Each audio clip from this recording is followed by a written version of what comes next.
ছাব্বিশে নির্বাচনের আগে তৃণমূলের শেষ 21শে জুলাই ধর্মতলায় শুরু হয়েছে মঞ্চ বাঁধার কাজ। দলের শীর্ষ নেতাদের উপস্থিতিতে হয়ে গেল খুঁটি পুজো। এবার শুধু মমতা ও অভিষেকের ভাষণের দিকেই নজর ঘাসফুল শিবিরের।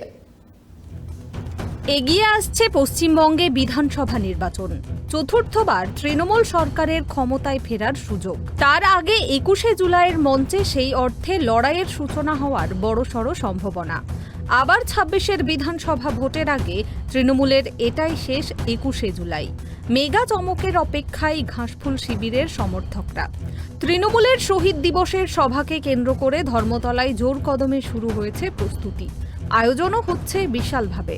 মঙ্গলবার সকালে ধর্মতলায় খুঁটি পুজোর মাধ্যমে আনুষ্ঠানিক সূচনা করা হয় শহীদ মঞ্চ নির্মাণ কাজের।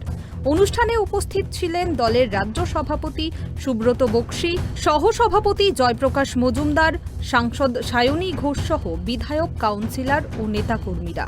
তৃণমূল নেতৃত্বের দাবি, এবারের শহীদ দিবসের সভায় অতীতের সব রেকর্ড ভেঙে সর্বোচ্চ জনসমাগম হবে। বিধানসভা ভোটের আগে এটিই হবে মেগা ইভেন্ট। সভামঞ্চ থেকে নেতাকর্মীদের বার্তা দেবেন তৃণমূল সুপ্রিমো মমতা বন্দ্যোপাধ্যায়, দলের সর্বভারতীয় সাধারণ সম্পাদক অভিষেক বন্দ্যোপাধ্যায়। ঐতিহাসিক 21শে জুলাই হতে চলেছে। 21শে জুলাইয়ের জনসমাগমের রেকর্ড 21শে জুলাই ভাঙে। তো 2025-এর 21শে জুলাই, 2026-এর নির্বাচনের আগে, এবং সেটা আগের সমস্ত রেকর্ড ভেঙে দেবে। মমতা বন্দ্যোপাধ্যায় শহীদ স্মরণ তো করবেনই, শহীদদের প্রতি তার বিশেষ কৃতজ্ঞতা নমস্কার জানাবেনই, গণতন্ত্র রক্ষার জন্যে যে ঘটনা হয়েছিল। কিন্তু তারই সঙ্গে সামনের দিনের পথের একটা দিশা তিনি ঠিক করে দেবেন।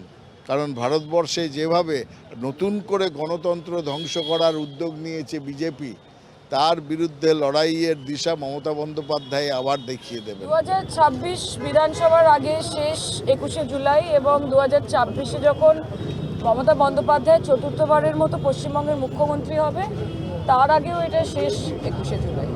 কাজে আমরা জানি যে প্রত্যেক বছরের রেকর্ড এবার ভেঙে যাবে, ছাপিয়ে যাবে, এবং সমগ্র পশ্চিমবঙ্গ থেকে লক্ষ লক্ষ মানুষ ধর্মতলায় 21শে জুলাই সোমবার উপস্থিত হবেন, এবং ধর্মতলা একটি জনপ্লাবন, একটি জনসমুদ্রে পরিণত হবে।